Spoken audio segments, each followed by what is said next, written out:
Hi friends, welcome back to Revas world. இன்னைக்கு நம்ம ரேவாஸ் வேர்ல்டில் என்ன வீடியோ அப்படின்னு பார்த்தீங்கன்னா வெண்பொங்கல் ரெசிபி தான் உங்கள் கூட ஷேர் பண்ண போகிறேன். அதுவும் இன்னைக்கு புழுங்கல் அரிசி வச்சு தான் இன்னைக்கு ப்ரிப்பேர் பண்ண போகிறேன். ஸோ வாங்க வீடியோக்குள்ளே போகலாம்.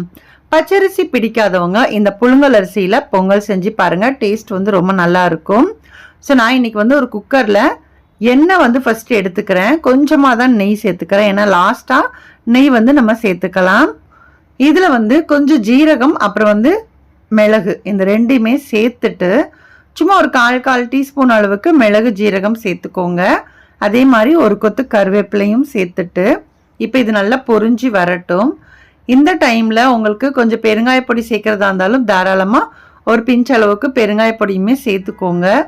இப்போது புழுங்கல் அரிசியும் பாசிப்பருப்பையுமே நான் ரெண்டையுமே கழுவி எடுத்து வச்சுருக்கேன். பாசிப்பருப்பை லைட்டாக வறுத்துட்டு அதுக்கப்புறமா நீங்கள் மிக்ஸ் பண்ணிக்கோங்க. நான் ஆல்ரெடி வறுத்து வச்சதுனால நான் அது காமிக்கல. ஸோ அரிசி வந்து ஒரு 1.25 டம்ளர் அளவுக்கு நீங்கள் அரிசி எடுக்கிறீங்கன்னா ஒரு 1/2 டம்ளர் வந்து பாசிப்பருப்பு வந்து எடுத்துக்கோங்க. இந்த மெஷர்மெண்ட் உங்களுக்கு நல்லாவே இருக்கும். ஸோ ரொம்ப பருப்பு வந்து எடுத்துட்டாலும் சரி, அதே மாதிரி பருப்பு இல்லாமல் இருந்தாலுமே அந்த டேஸ்ட் வராது. அப்படிங்கறனால இந்த மெஷர்மெண்ட்டில் நீங்கள் எடுத்துக்கோங்க. பச்சரிசி எடுத்தாலுமே நம்ம வந்து தண்ணியோட அளவு ஜாஸ்தி தான் சேர்ப்போம். ஸோ நம்ம இன்னைக்கு எடுத்துருக்கிறது புழுங்கல் அரிசி வேற. ஸோ அதனால வேகிறதுக்குமே தண்ணி கொஞ்சம் எக்ஸ்ட்ரா தான் தேவைப்படும். நான் இன்னைக்கு 1 டம்ளர் அரிசி அப்படின்னா 3 டம்ளர் அந்த அளவுக்கு நீங்கள் தண்ணி எடுத்துக்கோங்க. இது வந்து ஓரளவுக்கு ரொம்ப கெட்டியாகவும் இல்லாமல் ரொம்பவும் உதிரியாக இல்லாமல் உங்களுக்கு மீடியமாக இருக்கும். சப்போஸ் உங்களுக்கு நல்லா தளர்த்தியாக உங்களுக்கு ரொம்ப என்ன சொல்கிறது தளன்னு வேணும் அப்படின்னா நீங்கள் 4 டம்ளர் அளவு கூட நீங்கள் தாராளமாக தண்ணி எடுத்துக்கோங்க. ஸோ 1 டம்ளர் அப்படின்னா நான் இன்னைக்கு 3 டம்ளர், இப்போ 1.5 டம்ளர் எடுத்திருக்கேன் இல்லையா. 1.5 டம்ளர் எடுக்கும்போது ஒரு 5 டம்ளர் அளவுக்கு நீங்கள் தண்ணி வந்து எடுத்துக்கோங்க. இந்த அளவு ஊற்றுனீங்கன்னா கரெக்டாக இருக்கும். நான் எடுத்த டம்ளருக்கு நான் வந்து இப்போ 5 டம்ளர் தண்ணி வந்து நான் சேர்த்துருக்கேன். சேர்த்துட்டு நல்லா ஒன்ஸ் இந்த மாதிரி மிக்ஸ் பண்ணிக்கோங்க. இப்போ பொங்கலுக்கு தேவையான அளவுக்கு உப்பு இதெல்லாம் வந்து நம்ம சேர்த்துடலாம். இப்போ இதை நல்லா இந்த மாதிரி மிக்ஸ் பண்ணிக்கோங்க. மிக்ஸ் பண்ணினதுக்கு அப்புறமா குக்கர் வந்து மூடி போட்டுட்டு விசில் வச்சிருங்க. ஸோ நீங்கள் வந்து உங்கள் குக்கரில் விசில் எத்தனை வைப்பீங்களோ அதை பார்த்துக்கோங்க. நான் இன்னைக்கு ஒரு 3 விசில் போல் நான் வச்சு எடுத்துக்கிறேன். ஓரளவுக்கு நல்லாவே வெந்து வந்துடும். ஸோ எங்களுக்கு ரொம்பையும் குலைவாக வேண்டாம், ரொம்பையும் அதே மாதிரி உதிரியாகவும் இல்லாமல் இருக்கணும். ஸோ அதுக்கு தகுந்தாப்புல நான் பார்த்து எடுத்துக்கிட்டேன் இந்த மாதிரி.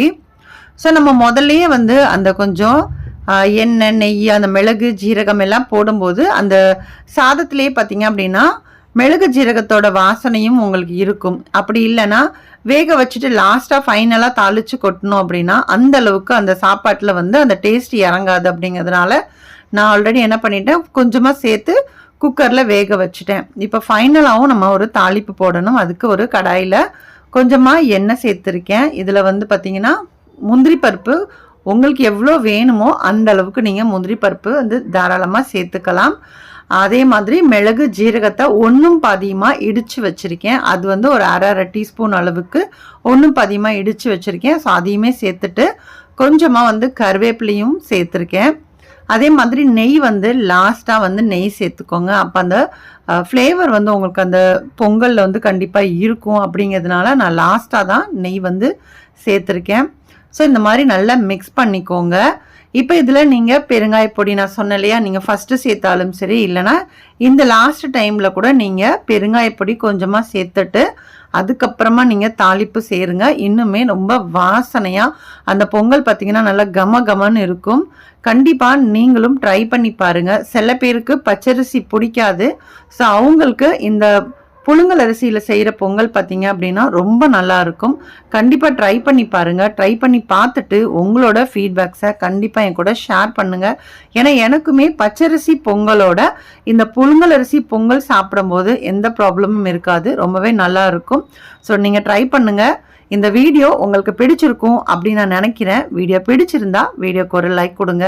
அதே மாதிரி நம்மளோட ரிவாஸ் வேர்ல்ட் சேனலை இது வரைக்கும் நீங்கள் சப்ஸ்கிரைப் பண்ணலை அப்படின்னா ப்ளீஸ் சப்ஸ்கிரைப் பண்ணிவிட்டு சப்போர்ட் பண்ணுங்கள். நம்ம சேனலில் ஆல்ரெடி நிறைய ரெசிபிஸ் அப்லோடு பண்ணியிருக்கோம். தேவைப்படுறவங்க அதையுமே நீங்கள் ஒன்ஸ் செக் பண்ணிக்கோங்க. இந்த வீடியோ உங்களுக்கு யூஸ்ஃபுல்லாக இருக்கும் அப்படின்னு நான் நம்புகிறேன். நெக்ஸ்ட் ஒரு இன்ட்ரெஸ்டிங்கான வீடியோட மீண்டும் உங்களை வந்து சந்திக்கிறேன். பாய். தேங்க்ஸ் ஃபார் வாட்சிங்.